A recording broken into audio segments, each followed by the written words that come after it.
Hello friends, लेकर हाजिर हूँ एक बार फिर से आपकी खिदमत में। आज गज़ल का ये वीडियो और आज की ये पहली गज़ल मैं आप तक पहुँचा रहा हूँ। मिर्ज़ा असदुल्ला ख़ान ग़ालिब साहब की लिखी हुई गज़ल, जिसका मतलब यानी पहला शेर जो है, मतले का शेर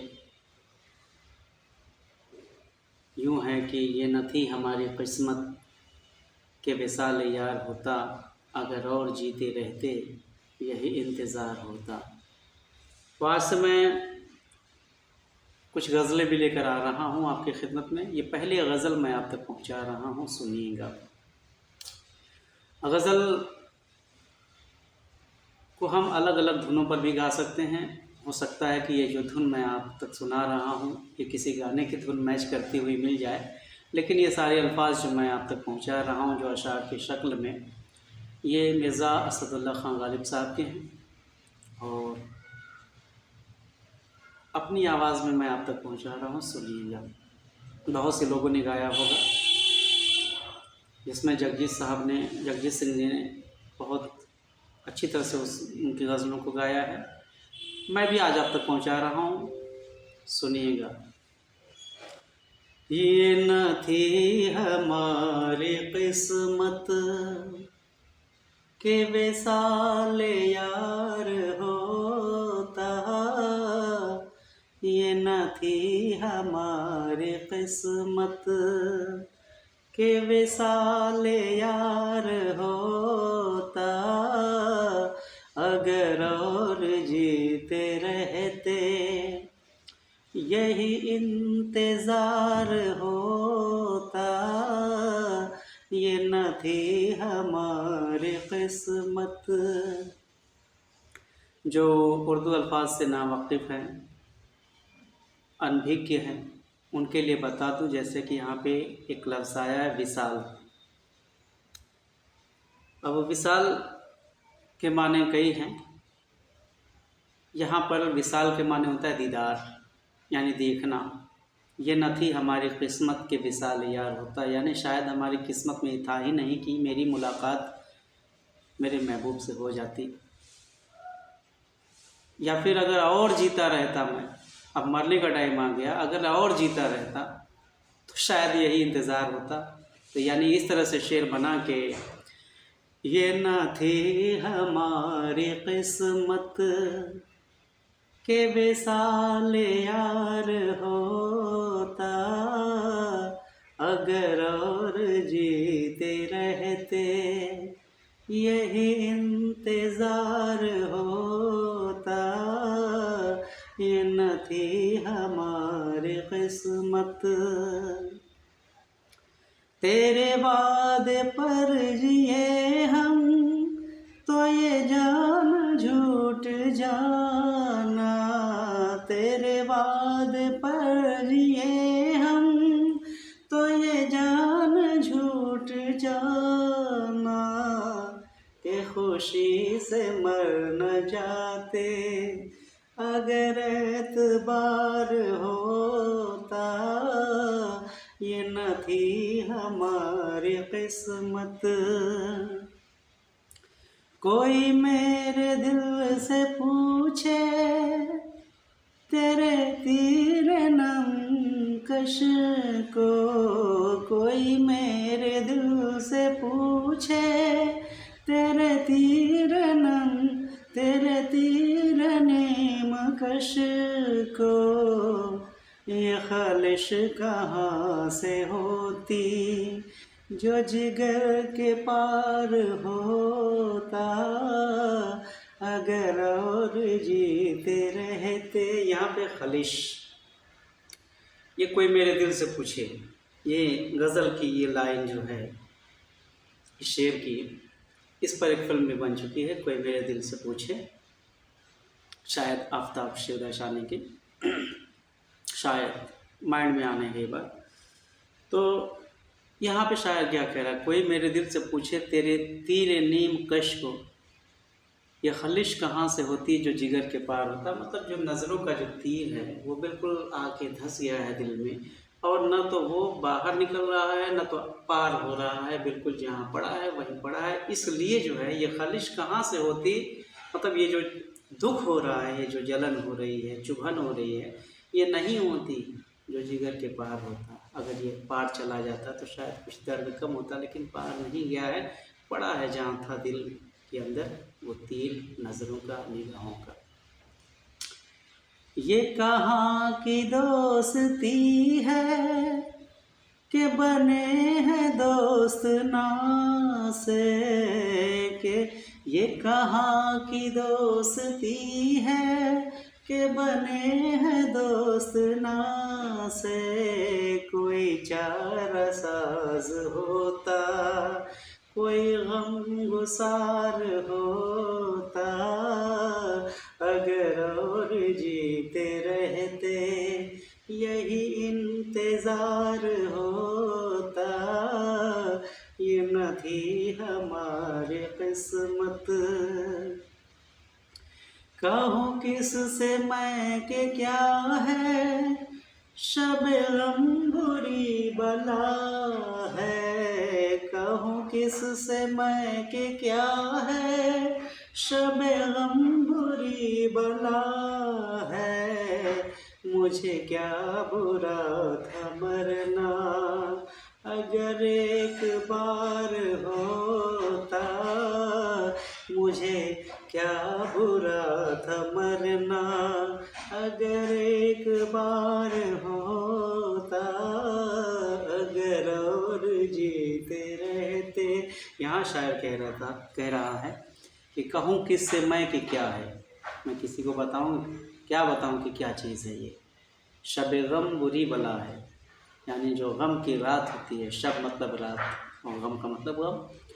जो गम की रात होती है, जो दुख की रात होती है, बहुत बुरी बला है। और मुझे क्या बुरा था मरना, यानी मेरे तो मरना ही अच्छा होता अगर एक बार होता था, लेकिन तो रोज़ रोज़ का मरना, हर रात वही गम की रात, हर रात वही दुख, वही बार बार मरना, फिर सुबह उठना, फिर जीना। हुए मर के हम जो रुसवा, हुए क्यों न गर के दरिया। हुए मर के हम जो रुसवा, हुए क्यों न गर के दरिया। न कभी जनाजा उठता, न कहीं मज़ार होता, अगर और जीते रहते। ये मसाइले तसव्वुफ़, ये तेरा बयान गालिब। ये मसाइबे तसव्वुफ़, ये मसाइले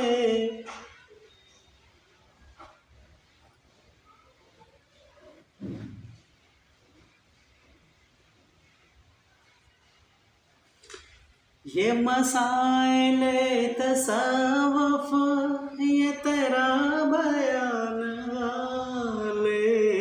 तुझे हम वली समझते जो नबाद खार होता, अगर और जीते रहते यही इंतज़ार होता। ये न थी हमारी किस्मत। तो शायर मिर्ज़ा असदुल्ला खान गालिब साहब की गज़ल मैंने यहाँ तक पहुँचाई। और अगर आपने ये गज़ल पूरी सुन ली है मेरी आवाज़ में, तो इसका मतलब है कि कुछ ना कुछ आपको पसंद आई है, अशार अच्छे लगे हैं। और अगर अच्छा लगा है तो वो व्यूज़ से पता चल जाएगा कि आपको यह गज़ल का सुनाना कैसा लग रहा है। तो मैं गज़लें भी लेकर आता रहूँगा, अलग अलग तरह के कलाम, और कुछ मेरे अपने कलाम, मेरे ख़ुद के लिखे गीत गज़लें हैं जिन्हें मैंने अब तक नहीं सुनाया, कि क्या मैं ना उतना बड़ा हूँ ना कुछ हूँ। बस अपना परिचय कभी दूँगा कि मुझे शेर व शायरी से, गीतों से लगाव है, लेकिन ये यूँ ही नहीं है।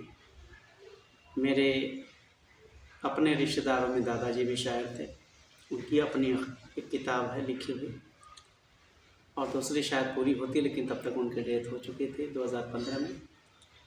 फिर पिताजी हैं हमारे, वो भी शायर हैं, और उन्होंने भी बहुत लिखा है, लेकिन उन्होंने कोई किताब अभी तक नहीं लिख पाए।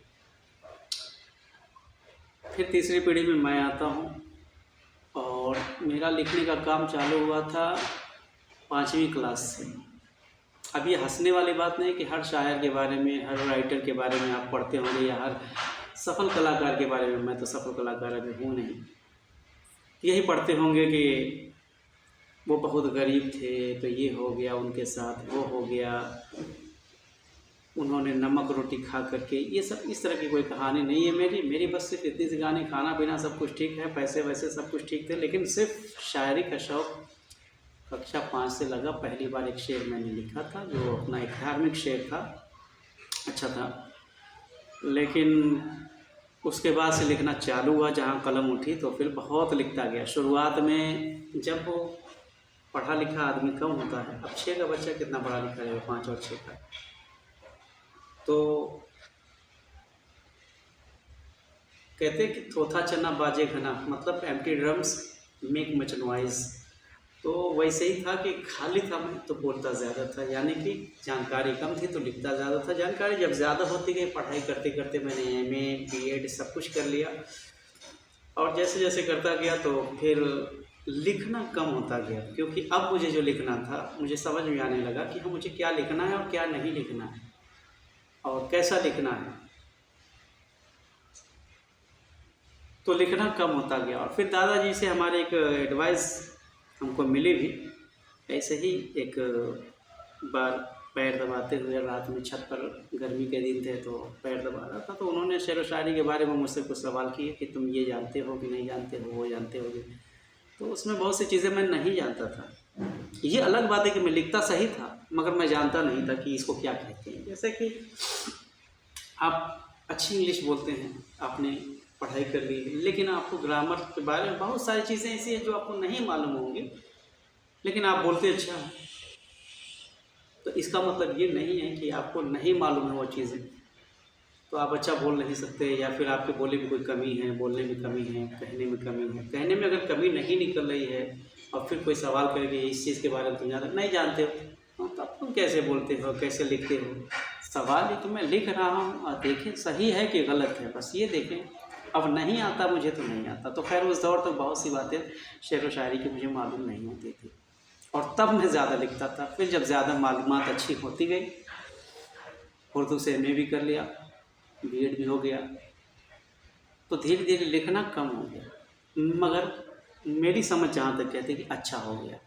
जो भी लिखा बाद में अच्छा लिखा, और बहुत अच्छा लिखा।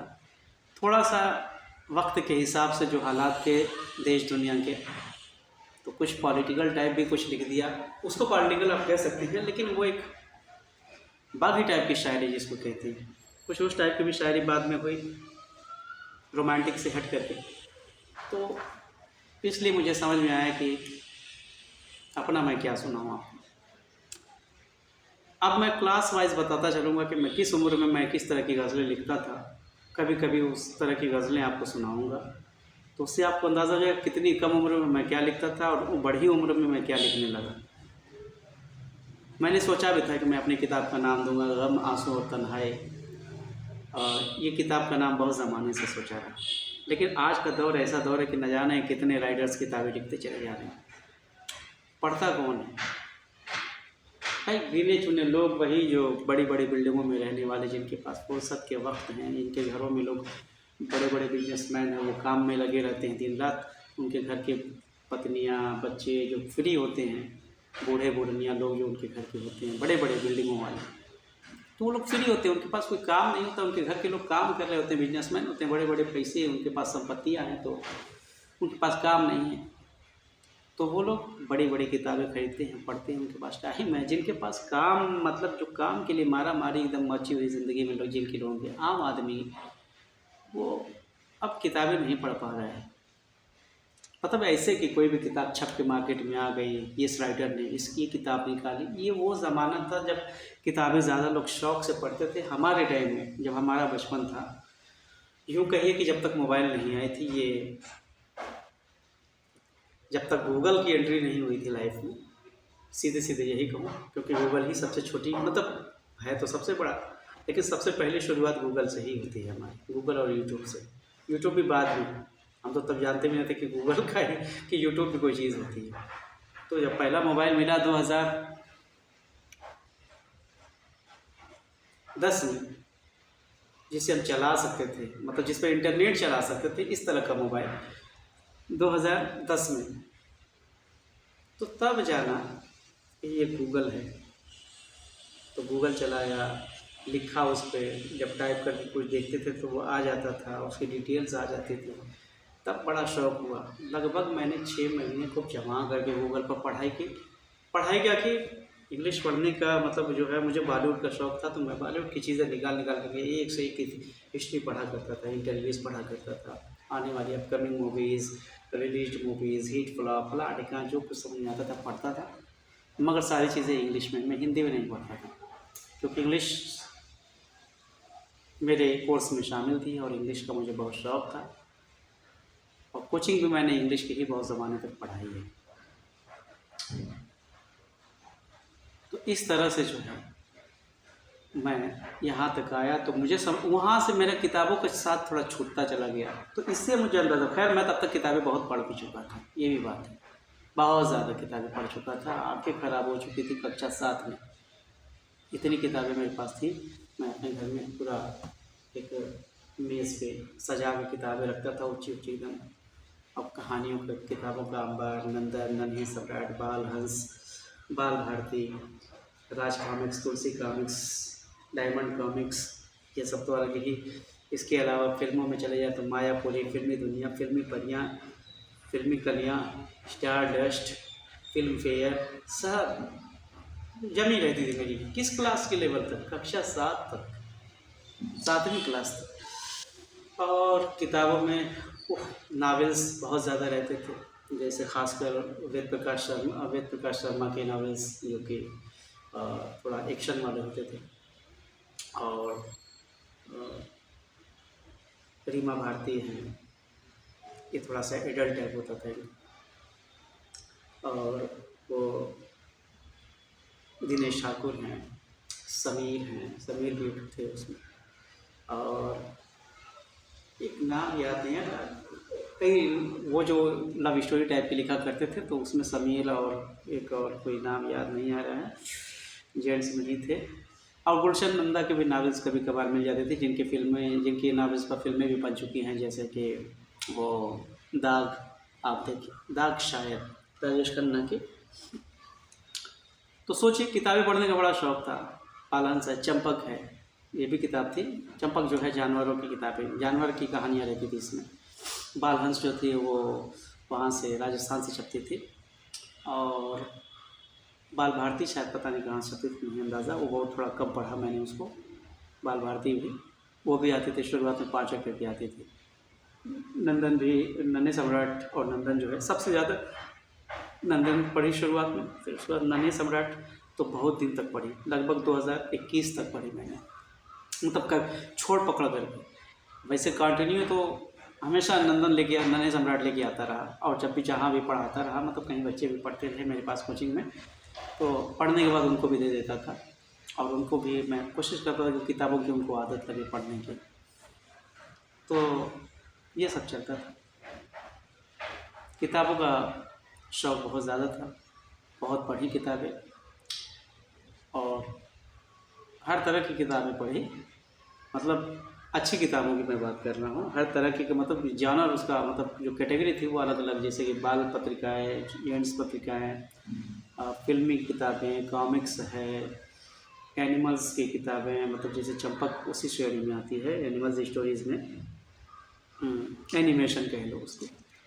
और चंपक आज भी आती है, इसमें से कुछ किताबें आज भी आती हैं, नन्हे सम्राट, नंदन और चंपक और बालहंस, ये भी आज भी आती हैं, लेकिन अब किताबें मैं नहीं खरीदता हूँ, क्योंकि अब मोबाइल में ही इतना रिचार्ज हो जाता है, बड़े बड़े रिचार्ज हो जाते हैं महंगे महंगे, कि जो है इसी से काम चल जाता है। और अब तो खैर यूट्यूब पर आ गया हूँ, तो यूट्यूब पर सारी बातें आपसे हो ही रही हैं। अगर आप ये वीडियो देख रहे हैं तो ज़रूर मुझे आशा और उम्मीद है कि इंशाअल्लाह आप देखेंगे इस वीडियो को।